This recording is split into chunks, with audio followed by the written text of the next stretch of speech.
अंजलि की जटारा राजवा चढ़ी के जहाजवा वाह जियो व्यास हंसी होना मोहिनी के जाल। वाह वाह वाह क्या बात। यही अंजलि के पति प्रदेश कमाई जाते बहुत तरीके राजा जी जाके बाहरा में बदल मत जाए भैया। हमने के बीच में देखन में छोट लगे घाव करे गंभीर। हम चाहते कि एक बार आर्यन बाबू खाती जोरदार ताली बजा के स्वागत कर दीजिए आप सब।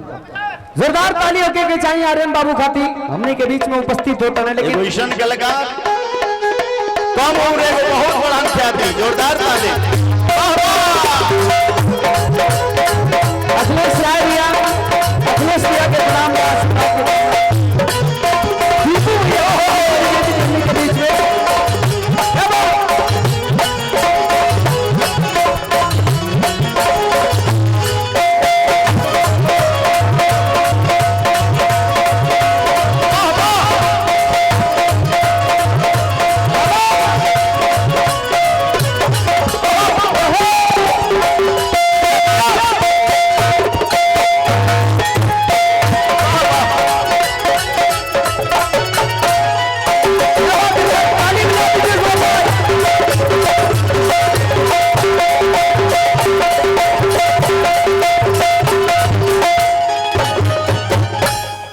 देखिए वो टाइगर के बहुत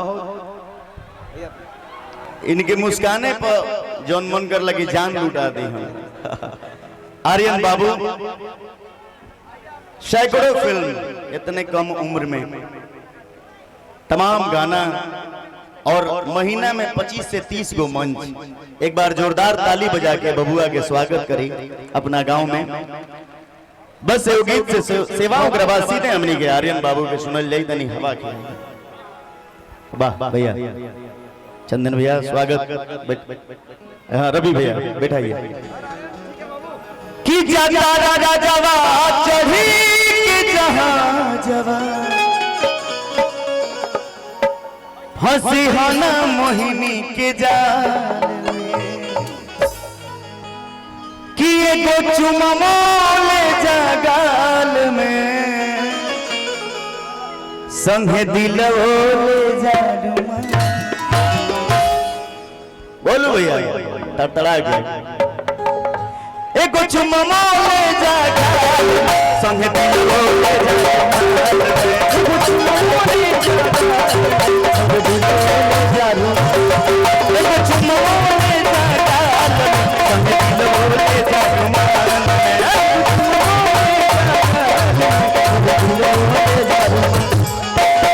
जटारा राजवा चढ़ी के जहाजवा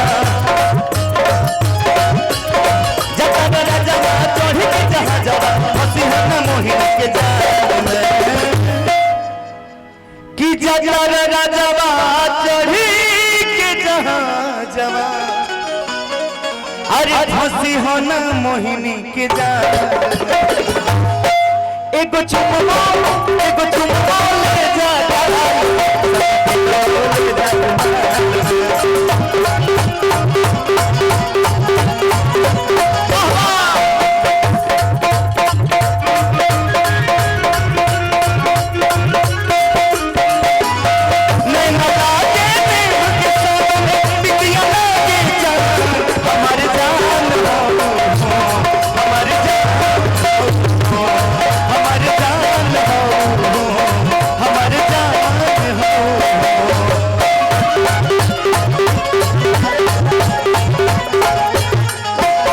किशन भैया हमारे परम सहयोगी हमारे परम मित्र अपना उठ से भैया की तरफ से बहुत पुरस्कार।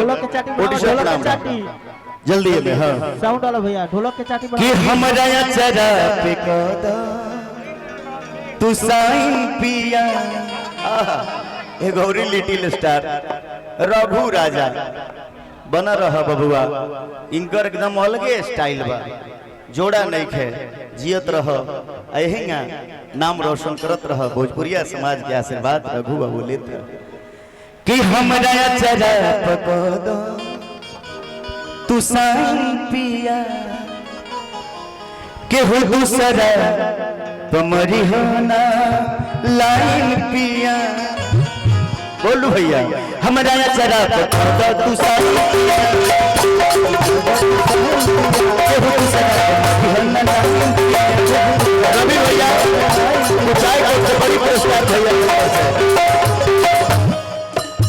बिहन्ना केहू के हमारे वाला तो मेहर के जाट होता से सत हो सतो बचनमा न भूली है सजनमा एक नी भई हमारे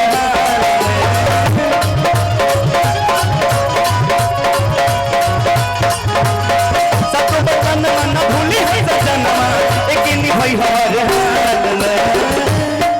एक चुम्मा ले जागा संग दिलो ले जागा एक चुम्मा ले जागा संग दिलो ले जागा एक चुम्मा ले जागा संग दिलो ले जागा एक चुम्मा ले जागा संग दिलो ले जागा एक चुम्मा ले जागा संग दिलो ले जागा एक चुम्मा ले जागा संग दिलो ले जागा एक चुम्मा ले जागा संग दिलो ले जागा।